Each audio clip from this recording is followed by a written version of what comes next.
Okay, so welcome back. Where we are right now is 1940, and what we are about to see is the coming together of all of these opposition elements into one organization, the latest organization that is going to have the name America First. Welcome to the United States of Amnesia. You found us. Thank you. We are the podcast that reminds us of what we have forgotten. It is often said that history repeats itself. Mark Twain allegedly said that history doesn't repeat itself, but it rhymes. Ecclesiastes probably said it best in chapter 1, verse 9, quote, "Everything that has been will be again. Everything that has been done will be done again. There is nothing new under the sun," close quote. But over time, many topics have become clouded by biases and oversimplifications, or have become mythologized and now are misunderstood. Misunderstanding means learning the wrong lessons from history, perhaps, or even learning nothing at all. And that can leave us poorly prepared for history's next rhyme. Your hosts are Marshall Newman, Mike Mendenhall, and myself, Blake Henke. In this podcast, we will cover topics of history, politics, and religion, and how they interact, and also how they relate to modern-day events and themes. We will try to cut through the biases, oversimplifications, and myths to learn better lessons from the past and to see what they can tell us about the present and maybe even the future.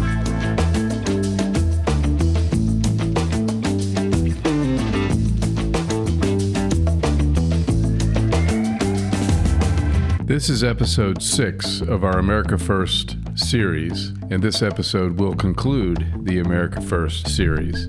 We will begin in 1940 and go all the way through to the dissolution of the America First Committee in December of 1941, after Pearl Harbor and after fascist Italy and Germany both declare war on the United States.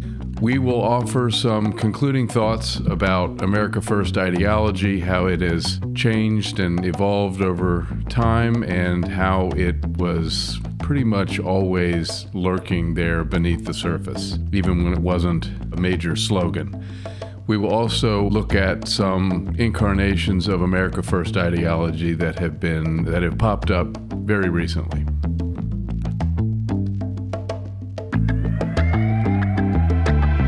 This next incarnation of America First was initially the brainchild of Chicago-born Douglas Stewart Jr., a member of the Yale Law School, who's also heir to the Quaker Oats Company. That's right. Hot cereal was a strong motivator for isolationism back then. The organization was chaired by Robert Wood, chairman of Sears Roebuck, also based out of Chicago. And its highest profile member was Henry Ford, who was simultaneously a notorious anti-Semite and peace advocate. Many of Ford's ideas about Jews were taken up and endorsed by Hitler. Ford's membership in America First is going to have a negative impact on the scope and scale of its popularity with other people. In the spring of 1940, 4 Yale law students, to include Douglas Stewart, Gerald Ford, that's right, the U.S. President, Potter Stewart, the Supreme Court Justice, and Kingman Brewster, who later became a diplomat, set up a non-intervention organization whose operations led Stewart to drop out of law school and devote himself to political work. Stewart was very well connected, as one might expect, and he managed to get a great deal of interest from various corporate and political figures. Chicago, in the Midwest, was the capital of isolationism, and it would be up until Pearl Harbor. And it was seen to be in sharp contrast, the attitudes towards intervention, with eastern cities such as New York City and Washington, D.C. And my source for this is no less than the diaries of Charles Lindbergh, who noted the difference when he went to one meeting of America First. Unlike peace organizations that came about during the Vietnam War, America First is very much a product of the corporate culture of the time here.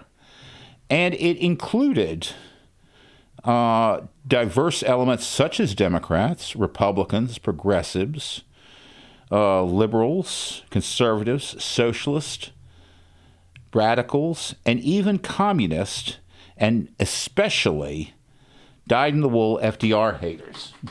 How are the communists related to the America First? Well, it would seem unusual to have communists part of any sort of like organization that's going to be supporting the goals of Hitler, but at the time, this is the time of the the German and Soviet non-aggression pact, or the Molotov-Ribbentrop Pact. So the Soviets and the Germans are actually cooperating with each other. They've divided up Poland. They've divided up Europe. So you're seeing, at the time that this is happening, Soviet Union under Stalin is being grouped in with Hitler and Mussolini and also the Japanese to a certain degree. They're referred to collectively as the dictators, as though there's sort of like this dictator mentality that's driving everything over in Europe. You see this in publications such as Life magazine at the time. They'll refer to the dictators. Stalin is going around taking the Baltic states. He's taking he's actually taking part of Poland as part of the agreement, while Germany is moving elsewhere, moving in Western Europe and taking the Low Countries, France, going after Denmark and Norway. So the communists are taking their orders essentially from Moscow, and they are cooperating with an organization like America First because of this alliance between Hitler and Stalin. So that's why they're involved in this, and that's why you're seeing certain elements that are making up this initial composition of America First. This will change. In Chicago, a lot of the people that are funding it's Chicago business leaders and figures from the Republican Party who are funding membership drives throughout the United States. At the peak, the America First Committee numbered 800 to 850,000 members, making it one of the largest anti-war organizations in the history of the United States. It had a credible presence in every single area of the Union except for the South, where military traditions and ancestral ties to Great Britain were strong, and there was no need to try to foster a certain more positive attitude towards the British, as we saw elsewhere. America First officially had 4 guiding principles, and these are interesting to look at, and I think we can discuss them to some degree. So their first principle was that the United States must have an impregnable defense for America. This was their stated goal, an impregnable defense. No foreign power can successfully attack a prepared America. That was their second principle. American democracy can only be preserved by keeping out of the war in Europe. And aid to the Allies only weakens national defense and threatens to involve America in war.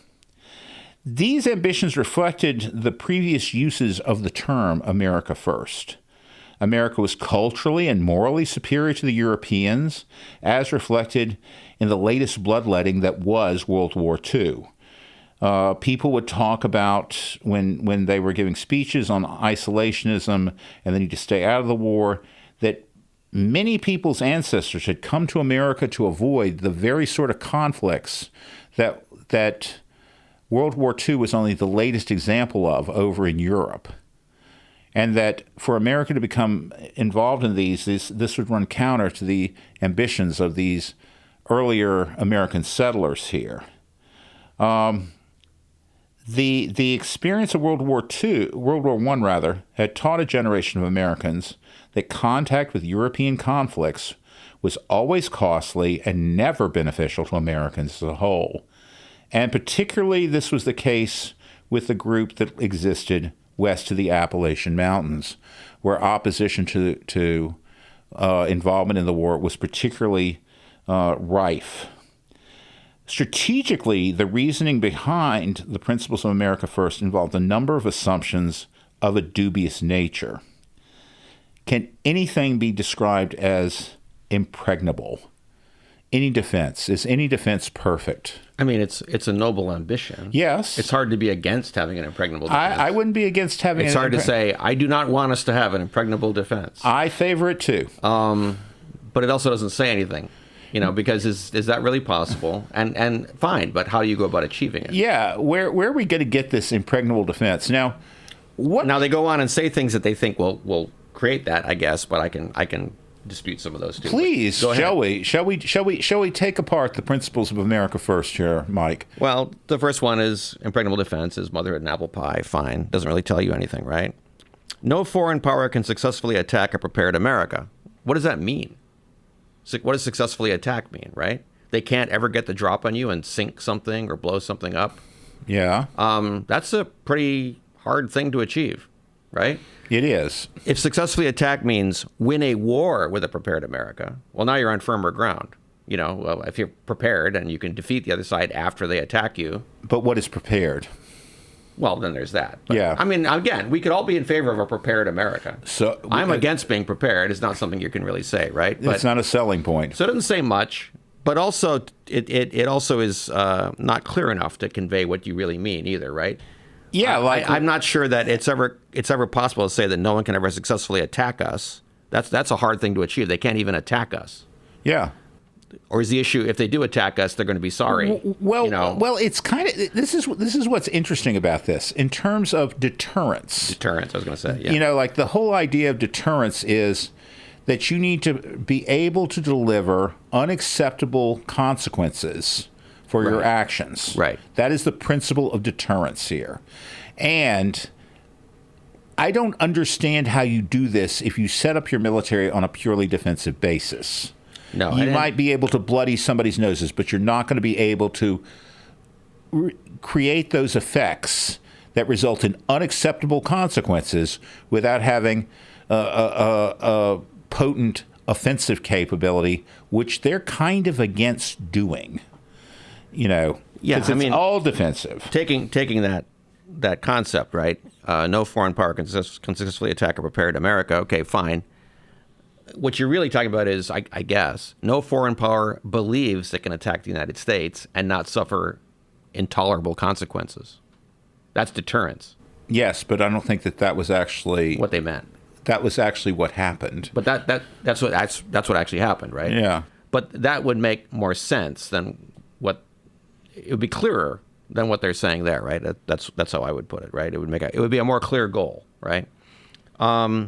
American democracy can only be preserved by keeping out of the war in Europe. Now that doesn't follow at all. Well, I'm going to say this: of the four, I think that one might actually, if you go back to World War I, and we talked about this, civil liberties took a definite beating during World War I. They certainly did, and if that is what they mean, however, the people who are pushing this are not Mr. Civil Liberties types here. They're not the sort of people that were worried about the IWW being eliminated as it was during Wilson's presidency, or any of the peace activists like Debs who were thrown in jail. So I think they might worry that Roosevelt might just decide that he's going to throw all his opposition forces in jail, or them. Right, and if that's what they mean, then whether I agree with them or not, it's a coherent point. Then, yeah, that's what they mean. I actually would give we will do terrible things to ourselves if we get involved in a war in Europe, right? Well, when you say things like preserving American democracy, maybe in that sense, but there's two issues at play. One is that that we're going to deny civil liberties to everybody because we got involved in a war. Yeah. Okay, that would be a bad thing. No question about that. But American democracy can only be preserved by keeping out of the war. So if you don't go in and fight in Europe or on the sea or wherever it is you're going to fight, and you let the bad guys, the non-democratic forces, start taking over the whole world, I mean, what are you going to do? Wait until they're on the border with Canada and the border with Mexico, and then now we're going to preserve democracy by fighting them? You probably already lost a chance to save democracy in America by that point. So, you have to play, as they say in the U.S. Navy, right? You have to play an away game. Yeah. You fight over there. You don't wait till they're here and then fight Exactly. them, right? So, that one's a complex one, because if you're only talking about the World War I experience and the denial of freedom within the United States, okay. Sure. But to say what they say there doesn't address only that. No, and it opens doesn't. up a whole other danger of having the world taken over by Well, the thing is, terrible people who could eventually defeat us someday because we're not stopping them.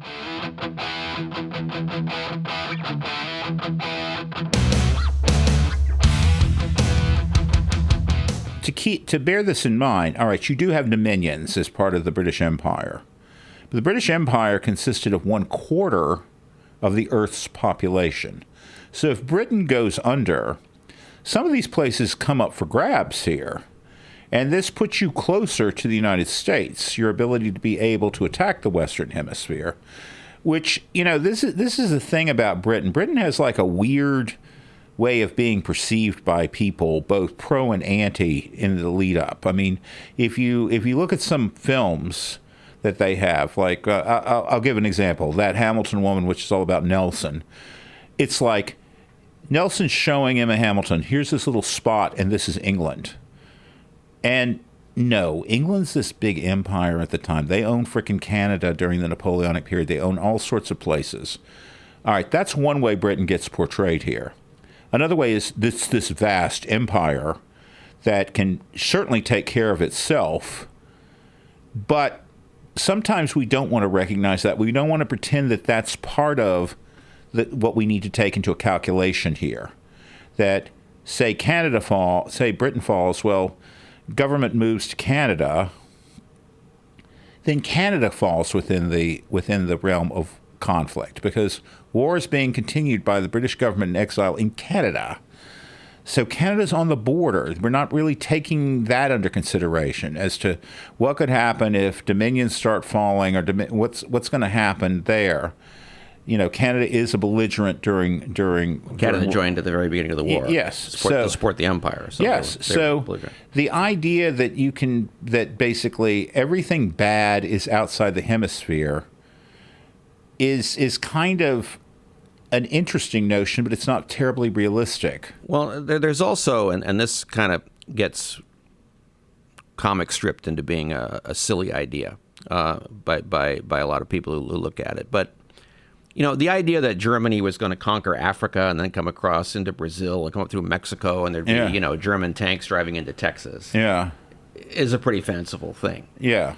But that's because you're only thinking about it in terms of, Hitler engaging in Napoleonic conquest all over the world, right? And Germany couldn't do that. But what Germany could do is it could garner support from various Latin American countries and governments. It could try to influence events in Latin America to get a more favorable Latin America, right? Yes. There's plenty of authoritarian people in Latin America who you might be able to curry favor with and things. And so you could wind up with a much less pro-American or even anti-American Latin America falling more into the German orbit if the Germans played their cards right, which they rarely did, but and didn't in that case. But I'm just saying the idea that the hemisphere is safe because of the ocean is certainly not true. No, it is not true.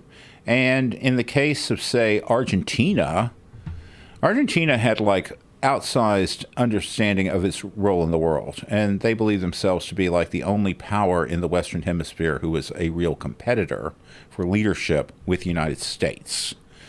And they also had a large number of Italians living there. And they had eventually a government that was very pro-Hitler and very pro-Mussolini there that later made Argentina a place for ex-Nazis to go and hide after the war. So, one of the things that Roosevelt embarked on in the lead up to the war is also the good neighbor policy, in which, hey guys, we're not going to lord it over you as we have in the past and invade you and all of this. We're all going to be like part of this great Western Hemisphere group, because this is a potential weak spot for us that the Germans could potentially exploit. They never, I mean, they were able to gain some inroads into Argentina, but they weren't necessarily able to realize any real benefit from them. You know, and this goes back to like what we saw in World War I with the Zimmermann telegram. It's like there is a perception, there is some weakness, and I don't think that for all people talking about hemispheric solidarity, that was necessarily a given, particularly by the America First crowd. Right. So I mean, there's something to be said for the fact that you got to play an away game. You got to play an away game, right, to keep even to keep the hemisphere safe, let alone the country. And then this thing about aid to the Allies weakens national defense and threatens to involve America in the war. Okay, I mean, I guess it could involve America in the war if we're sending ships full of military aid over to Britain. All of it. And earlier on France in the war, and those ships start getting sunk, and you know it's the next Lusitania incident, and we say we can't have this anymore. That's how we got into World War I, right? So we're going to start getting involved, and in fairness to them, if that's the right way to put it, yeah. You know, we were doing the neutrality patrol all the way out to Iceland in 1941. Not a convoy. You know, right? Not convoy, but yeah. But there's another issue here in the way they state that, right? Aid to the Allies weakens national defense. How? But didn't we also depend upon the French Army and the British Navy to kind of safeguard our hemisphere as part of our overall calculations prior to the war? From that direction. Yes. But, yes, we'll get to that in a second. But here's what I want to say about what they're saying there, right? Aid to the Allies weakens national defense. You know what I see in that? Again, it's a through line I see again, right? Over and over again, there's this idea that the pie is only so big. Yes. Right? And you can't make it any bigger. Exactly. And so the only way to make it bigger is or make your share bigger, is to make your pie piece bigger. And I see that again here. The idea kind of like, well, if we're aiding the Allies, then that's less for us. There isn't a sense of, if we build up our factories for armaments because we're aiding the Allies, then we wind up with more factories for armaments, which then we can buy for ourselves. Yes. And then those factories make money off the Allies and off us, right? And, but I don't see that idea here. All I see is the idea, like, there's only so much stuff you can ever produce, and by giving to the Allies, there's less you have here. That doesn't follow. Well, there's also... I mean, it could be that you're sending them too many planes or tanks or something that you needed here. Sure, that could happen. But it's not a given. But there's also a notion that I see with Lindbergh in particular, but probably others as well, that there's only a finite amount beyond peacetime production that can be produced in terms of military outlays here. Lindbergh was really big on planes, and he saw German plane production and everybody else's plane production about 35, but as you mentioned, 37, people start ramping up here. And so he's actually constantly his understanding of the world and the reasons for isolationism are being derived from out-of-date calculations that he did have firsthand knowledge of, but he, again, it's this inability to kind of adapt to changing circumstances in your calculations that affects his kind of strategic judgment. So, I mean, in an absolute sense, you can probably sit there and do a bunch of, complicated calculations that shows you can only build your defense sector out to a certain size. That's all your economy will support. And then you have to portion that between how much you're going to keep for what you need for your own defense needs and how much are you going to give to other people, right? I understand you can make that argument and draw reasonable conclusions, and that people might disagree over those conclusions, right? And there could be a debate to be had there. But the overall statement that aid to the Allies weakens national defense makes no sense to me. Yes. If they're your allies and they're fighting a common enemy, then if they fight them, that's in your national defense, even though you're not doing it yourself. They're doing it for you. And by aiding them, you help them do it. So, that's a funny thing. Now, you're talking about the British and the French, right, in our strategy. And it's actually a much more interesting idea there than a lot of people believe. I mean, thanks to The Simpsons, we now consider the the French to be the cheese-eating surrender monkeys, I think, right, is what, yes. the way most people think about it. And they did fall apart quickly in the Battle of France in 1940 for various reasons we don't need to get into. But in May, June, they fell in 6 weeks. But that was shocking when that happened. Yes. Because during the interwar period, ever since World War I had ended, U.S. military strategy and overall like global strategy was that our future war we might have to worry about is with Japan in the Pacific, because there's an ocean there, and it's a big ocean, but there's nothing in between us and Japan, right? So that's where the war is going to be. What about on the Atlantic side? What about over there in Europe? Well, the Royal Navy was over there. So presumably the Royal Navy would be fighting the Germans. We could rely on them to do that for us at sea. And on land, the French army, which I remember, and again, another story what my dad told me was when he remembered, he was in high school at the time. He said he remembered that, the war started. And he said the attitude that he had, that others around him had, was that it's nothing really to worry about very much because the British Navy's huge and the French army can can defeat the Germans. It's the biggest, best army in the world, Didn't work out that way, did it? But at the time, that's what people thought. But we were relying on the French army to do much better than it actually did, to fight more like it had in World War I, when it was a huge bulwark against the Germans. We assumed that would happen again. When France fell so quickly and suddenly there was nothing stopping the Germans anymore, this opened up a great strategic fear in the United States. The bulwark has been knocked down. Vichy France is officially neutral but pro-Axis. The French Navy was a significant force that could fall under German control and strengthen the German challenge to the Royal Navy. The French had extensive colonies in North Africa and West Africa, and that could possibly open up naval and air bases there to the Germans, and it could bring the Germans closer to South America. And we're not ready to defend the United States from that direction. We better support the British. And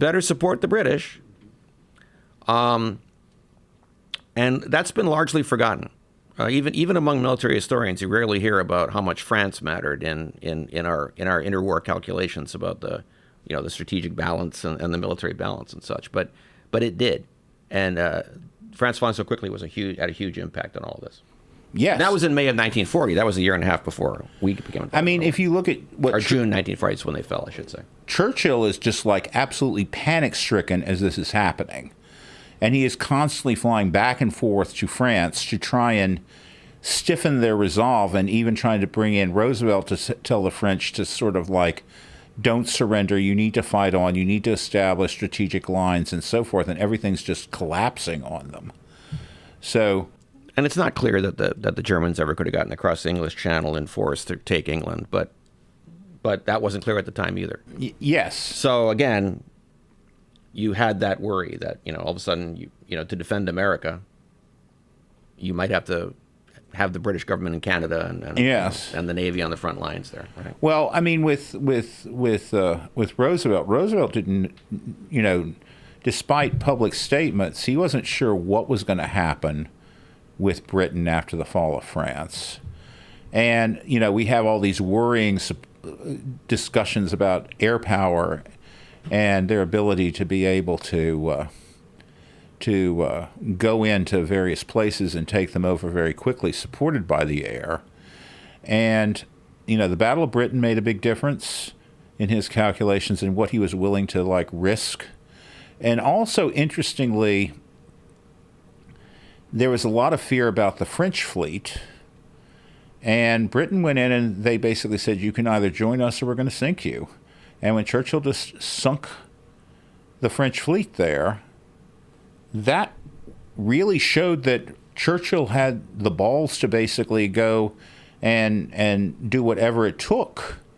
This is still a big issue with the French right now, between French and, you talk to French people and you talk to British people about the war, this is a big sticking point for them, that the British can't, but it was a necessity because one did not want the French fleet to fall into the German hands, because they, as usual, they're focused on the land, they're focused on the air.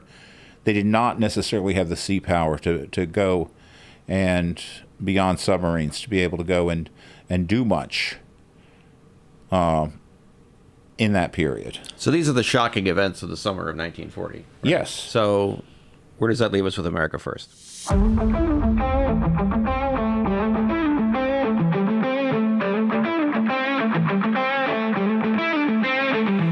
America First, again, it comes into being in the middle of the election. Elections in those days did not start immediately after the last election. They started in September.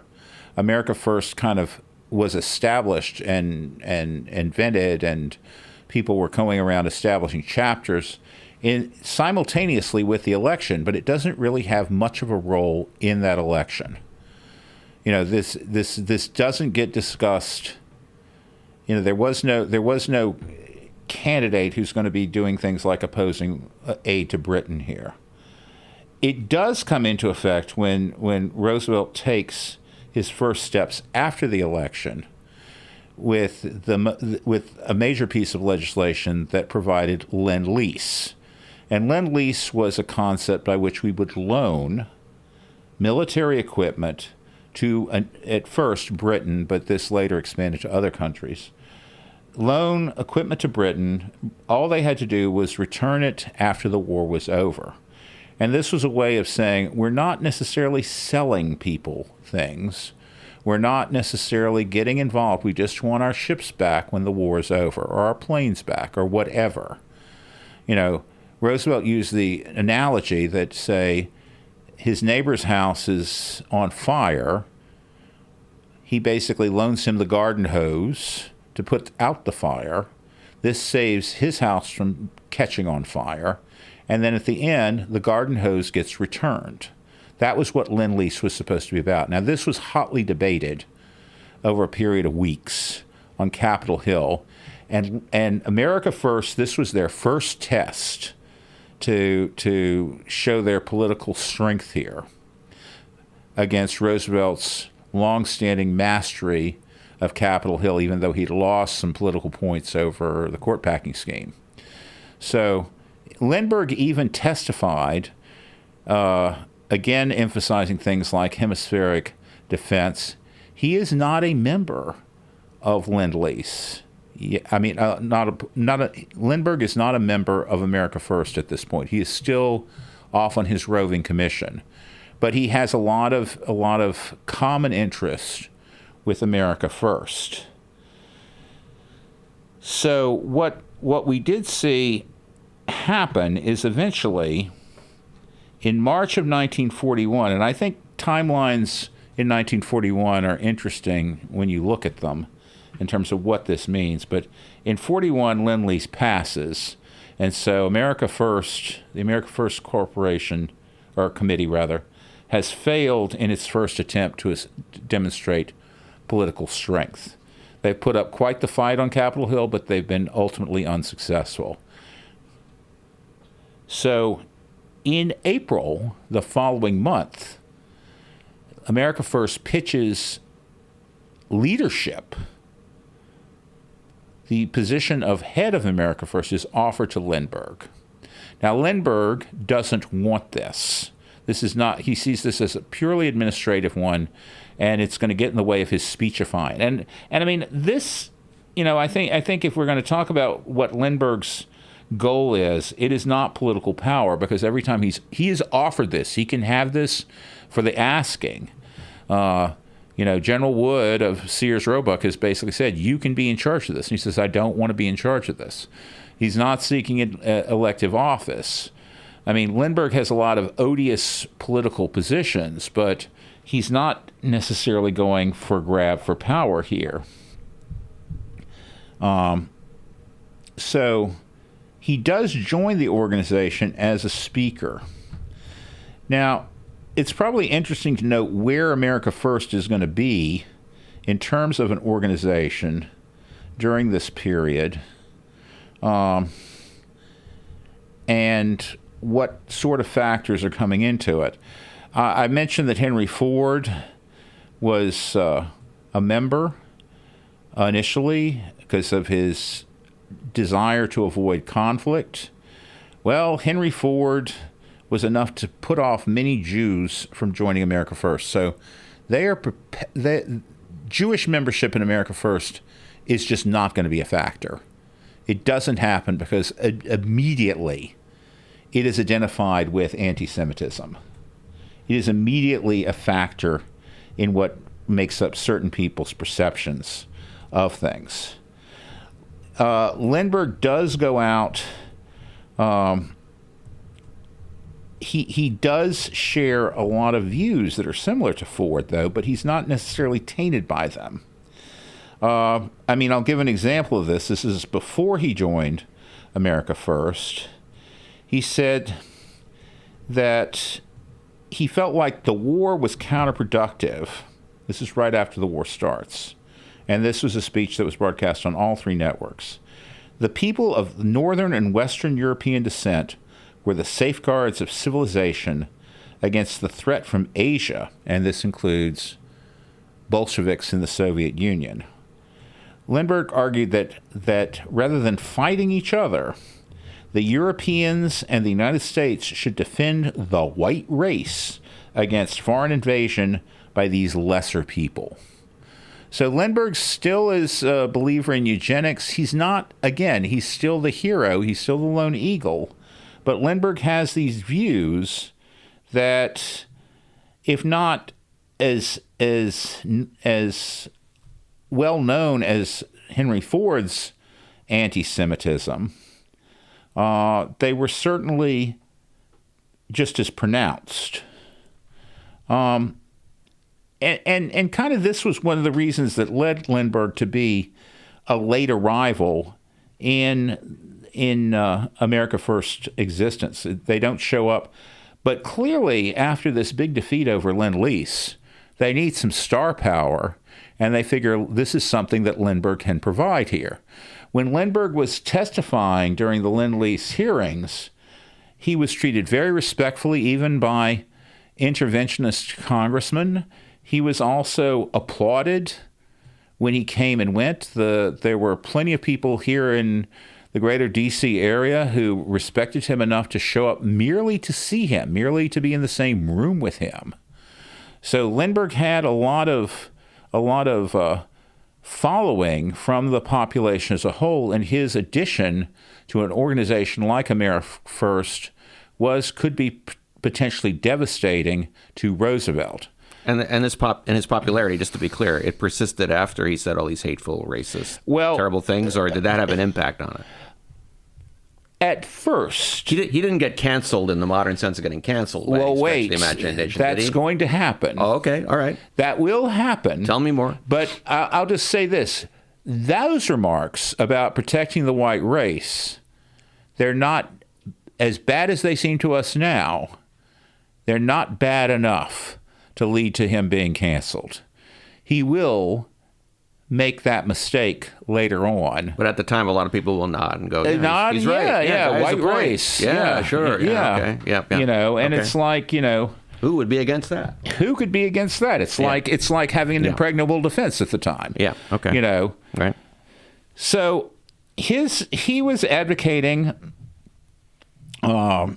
his standing with as a leading expert on aviation at the time, and he basically said there is no reason that the United States need fear Germany.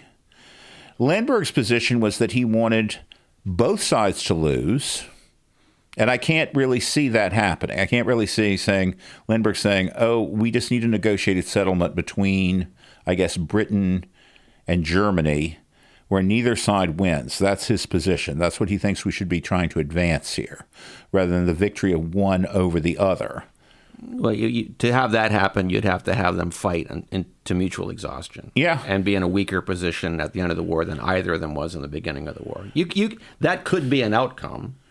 But it would take probably 20, 30 years. It wouldn't be an outcome in 1940 or whenever he's saying this, that's for sure. Or 41. Yeah. Yeah.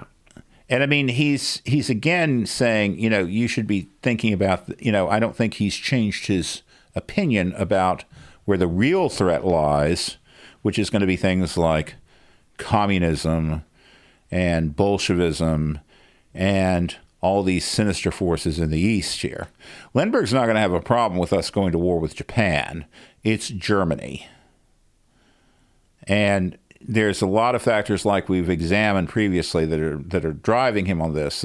This idea that Germany's this invincible power, and that but also a power that doesn't pose any real threat to America or ever will in his mind. There's not, if you look at what he's saying, he is not saying that there is ever going to be a case where they're going to be able to present a threat to us. So we should just let things play out in Europe until they get to a negotiated settlement.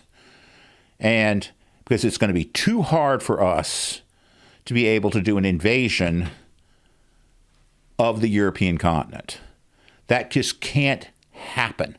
We are unable to do this. This is impossible. And that's his position in 1941. Now, just think about what's going to happen, and we can imagine how impossible that's going to be, you know, depending on how you want to look at this. You know, if you want to look at North Africa, or if you want to look at Italy, or if you even want to wait 3 years and go to D-Day there, this shows you kind of the depth and breadth of his ability to successfully predict strategic outcomes here and look at what might happen under changing circumstances. This is kind of what I think is one of his weaknesses as a military strategist here. But these are things that are definitely driving his view of why we should avoid the war. You know, there's a mixture of racism and the protection of the great white race, but there's also this sort of inability to be able to achieve certain goals like invading the European continent and bringing the war to Germany. He just says that can't happen. That's just impossible.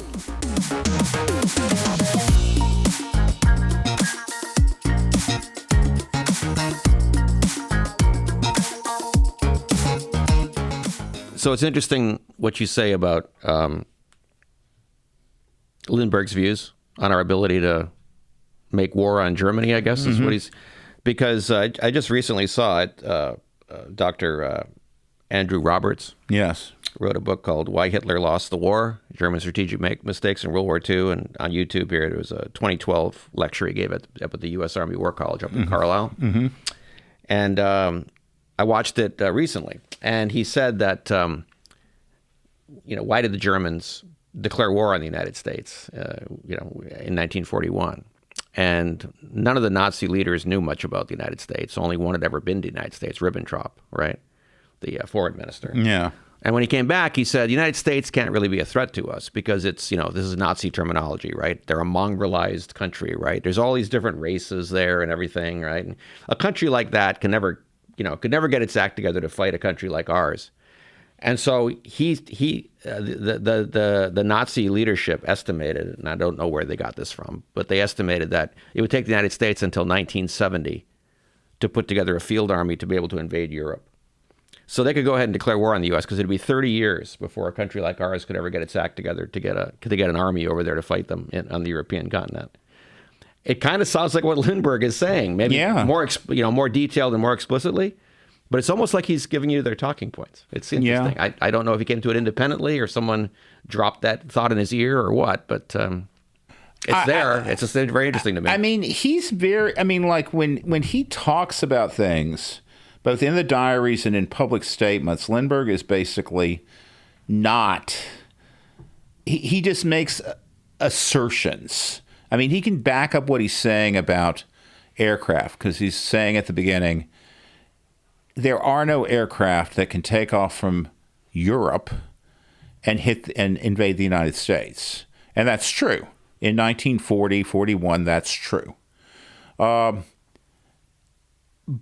then he starts talking about, things that involve maritime issues, he just basically presumes that aviation will save the day. And he's really bad on being able to grasp what's going on the ground domain there. He just doesn't seem to have it, in my opinion. Well, this is not like a history of the military podcast right now or something, but to put that in context, though, this was the thinking of air theorists of the post-World War I era. They developed it during the World War I era, and they continued to hold to this, and they still do to this day, to some extent. Yeah, right? Hold to this idea that really it's all about air power. Right? And in some cases, it's just like, well, that naval and ground stuff, kind of quaint thing. And maybe you have to do some of that. But really, it's all going to be decided in the air. But it got so extreme, in the 20s,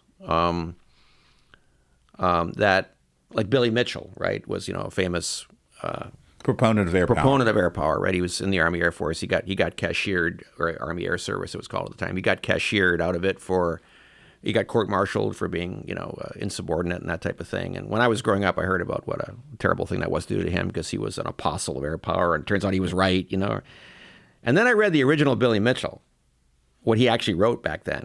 And it's crazy. He said that the airplanes of the 1920s would have this one big battle and fight it out over somewhere over the ocean, I guess. And in the first few hours, the war would be decided because one side or the other would win. And then the one that won that air battle would come in and bomb the heck out of the other side and just win the war. Navies and armies would play no role in future warfare. And this is with the aircraft of the 1920s, right? And that wasn't true with the aircraft of the 1940s, which were much more capable than the aircraft of the 1920s. And it's not true today. 1920s aircraft was made out of cloth. Wooden cloth.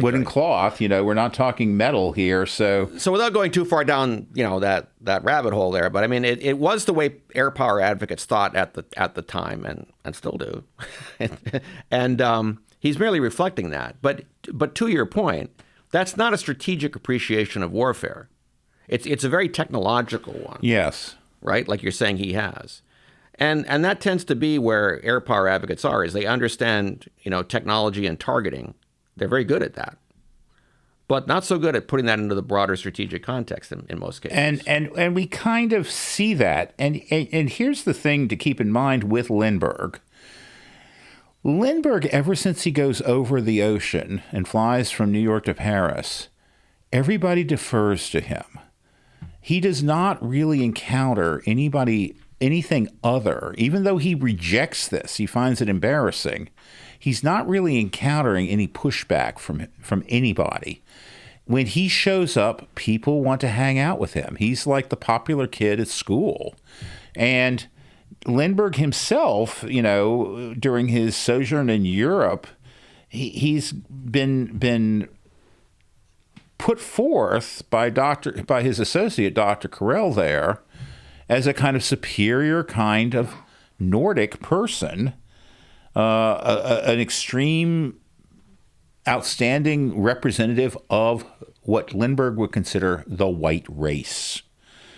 And the only person who's really giving him any sort of pushback is Roosevelt, who, and I would say Roosevelt was by far the better strategist, and that's not something we can really get into here, but I would say that this is an important part of the dynamic here.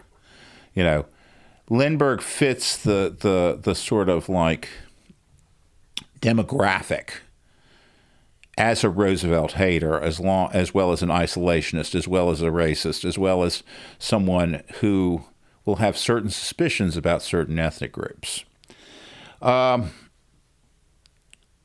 So there was enough in Lindbergh's belief system, though, his fascination with eugenics and his easy dismissal about the causes of the war, to cause reasonable people to question his motivations, though, and this is going to increase.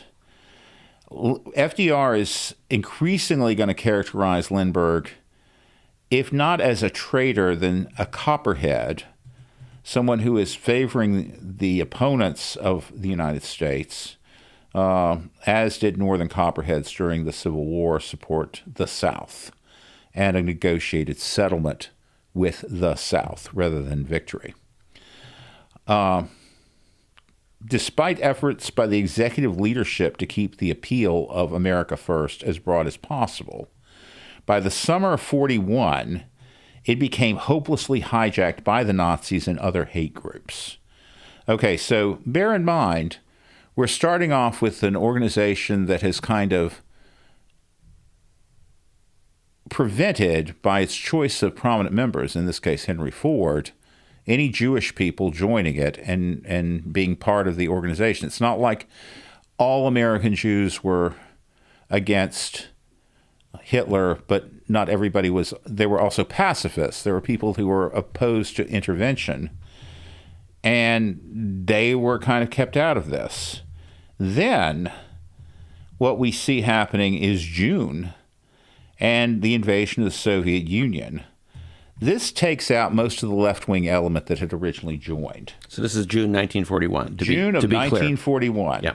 So with that, this kind of notion, with the Soviet Union being threatened by Nazi Germany, opposition to things like Lend Lease, particularly to the Soviet Union, and involvement by the United States to support the Soviet Union takes that element out of America First. So what are you left with? You're left with a lot of people from the Midwest who are anti-Semitic, anti-European, isolationist, and that's the organization that America First becomes over the summer of 1941. So all of the worst instincts, this starts out as a fairly broad organization, but events that are shaping not only the attitudes of the United States are also shaping this organization, which is kind of meant to be an opponent of involvement in World War II. So Lindbergh is remaining very popular with the rank and file of the America First Committee. However, Lindbergh ruined his reputation for all time on September 11th, 1941, during a speech he gave in Des Moines, Iowa. In it, he continued to lay responsibility for the war on the Roosevelt administration, the British Empire, and in particular, the Jews. While Lindbergh conceded that he understood Jewish hostility towards Nazi Germany was a given, he added, "But no person of honesty and intelligence and vision can look upon their pro-war policies here today without seeing the dangers involved in such a policy, both for us and for them.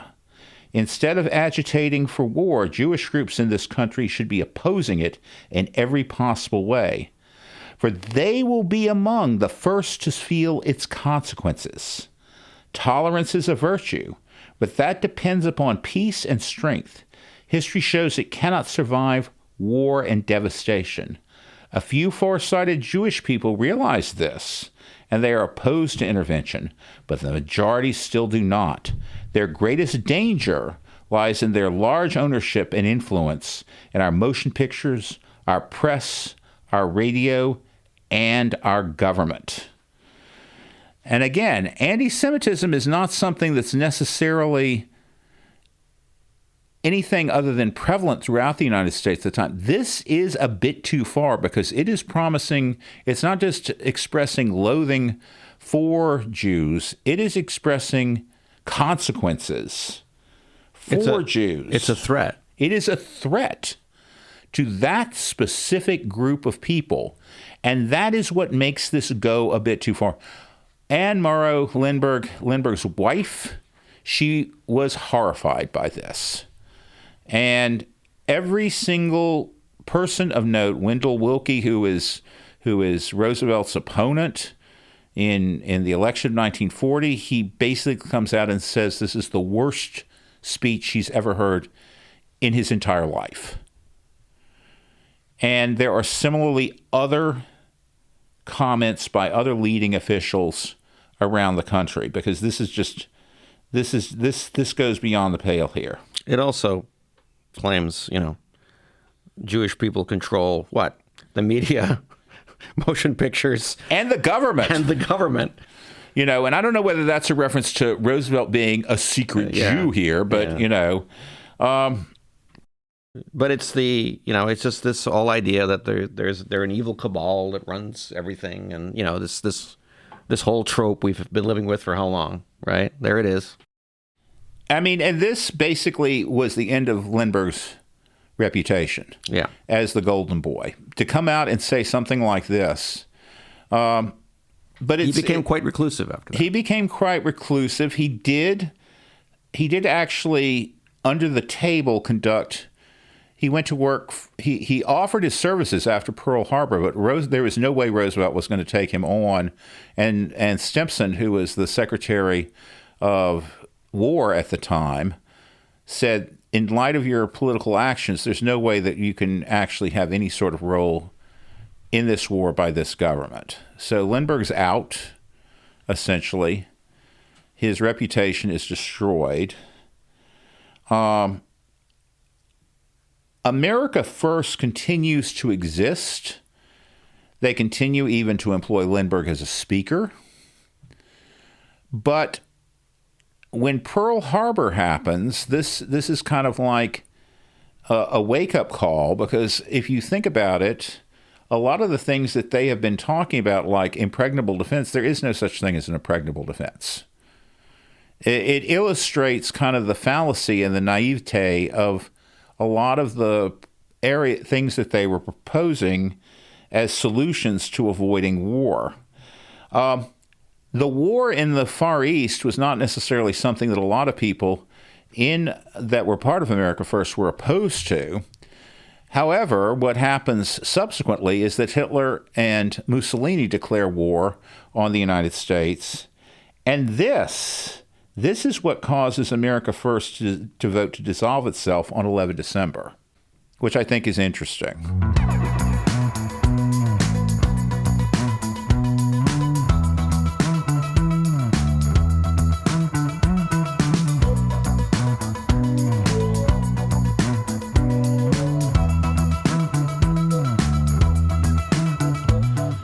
So, the last incarnation of America First that we were talking about, the movement to oppose U.S. entry into World War II, essentially came to an end when Germany and fascist Italy declared war on the United States in December of 1941.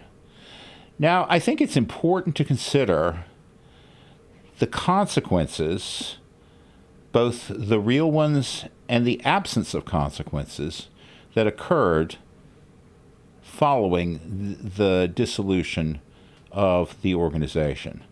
So politicians such as Hamilton Fish and Burton Wheeler lost their seats. Hamilton Fish lost his during World War II. Burton Wheeler lost his seat in 1946 when he was opposed during primary out in Montana. Wheeler was actually under investigation for his actions to support the Nazis by the FBI, and he actually went to Harry Truman, a fellow senator, a former fellow senator, and asked Harry to call off the investigation into his affairs, which he successfully did. So Wheeler was able to escape without any serious prosecution other than the loss of his seat. Okay. What we didn't see, other than, say, politicians who were prominent and spokesmen for America First and for the Nazis, we didn't see really a reckoning that occurred similar to what happened regarding the 1930s activities of the Communist Party and its followers. People that were pro-Nazi or advocated for this nostalgic view of America that never really existed managed to just scamper back into their holes and avoid any sort of prosecution whatsoever. There was never any potent symbol to basically negate or undermine these sort of racist views. These ideas are not really, fascist ideas, racist ideas, were not really established, were not really challenged in the way that communism was. And advocates such as Fred Trump were able to pursue their beliefs more or less unchallenged. It should be noted, Trump was such an awful person that he was the subject of a Woody Guthrie song due to his extreme racism. Woody had actually invited some African Americans over to visit him in a property that he was renting from Trump, and Trump sent him a strongly worded note saying, people like that aren't welcomed here. You can't even have guests over. Communism and socialisms, which are political persuasions that most Americans don't know or fully understand except as pejoratives, the kind of racially charged eugenics-based views of what constitute American purists still persist. While this view may no longer include depicting people of Southern and Eastern European origin as racially inferior, this does not apply to people whose origins lie elsewhere. Now we see the same sort of rhetoric used against people from Latin America or South America. So the term Americanism, with all of its hatreds, bigotries, racism, and misplaced nostalgia that has been described, has never been described as anti-American, which has been the case for communism and socialism. The failure to drive a stake into the heart of all that America First has meant has led to the rise again in the civil rights era of the Ku Klux Klan.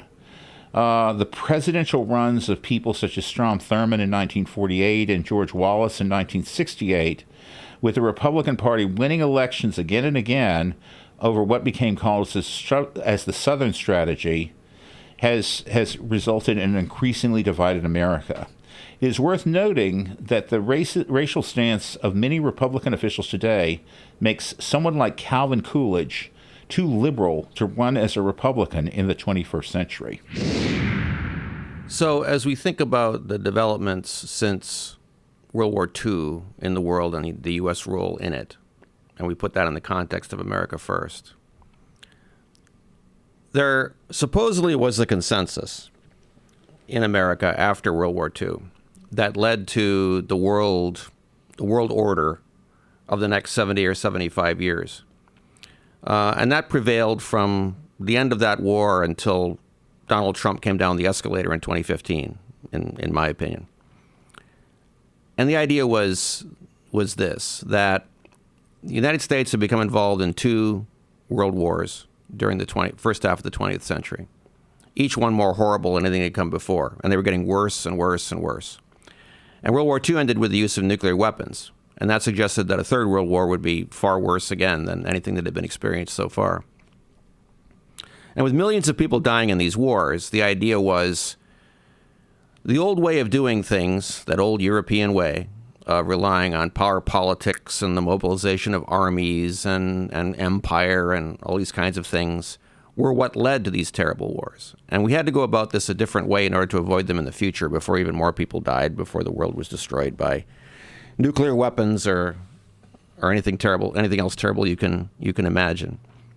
And the idea was to go out into the world and become involved, not make the mistake of being isolationist ever again. And this involvement involved a lot of things, such as military alliances to make sure military power was deployed forward to face our enemies before they became too powerful. It also involved involvement in international institutions so that we could provide financial aid to countries that needed it, so that we could rebuild our allies and our former enemies. Because we wanted to stop extreme ideologies like communism by making sure that there weren't any seeds for communism to grow in. We wanted to make sure that people could live freer lives and become wealthy all around the world. And the idea was, if they're happy and free and comfortable, they're much less likely to fight each other or fight us. And the idea also was that a rising tide lifts all boats, so that if we want to be a economic powerhouse, we need to be able to trade with other people. And in order for them to buy things from us, they needed to be able to make money themselves. So if other countries became wealthy, then we would also become wealthier by trading with wealthy partners. And the idea was that this led to the U.S. leadership role in the world in all the different ways that it did lead the world from 1945 until about 2015. And the assumption was that was a consensus. But when you think about America First, like we've been talking about here, and you look at what did happen over those years, that wasn't the clear consensus that I think we thought it was, that we assumed it was. The end of the Cold War, it turns out, seems to have been a big change for a lot of people. What consensus there was this idea that communism was this terrible, evil, foreign thing that needed to be countered, much as we've been talking about before. And once that threat was apparently gone at the end of 1991, when the Soviet Union collapsed, the consensus, whatever it was, began to fray. Because for a lot of Americans, they never knew or learned or understood that the idea of the American leadership of the world was to avoid future wars, was to enrich America. There were a lot of self-interested purposes to our going out and trying to lead the world and do all the things that we did from 1945 to 2015. Those ideas have been never fully absorbed, never fully accepted. And after the fall of communism, maybe some of them were lost. And as that fell apart, that frayed, we wound up to where we are now, where we're going back to a lot of those old America First kind of principles and even using the term America First again. So I would suggest that America First was always there. It was simply papered over by the Cold War.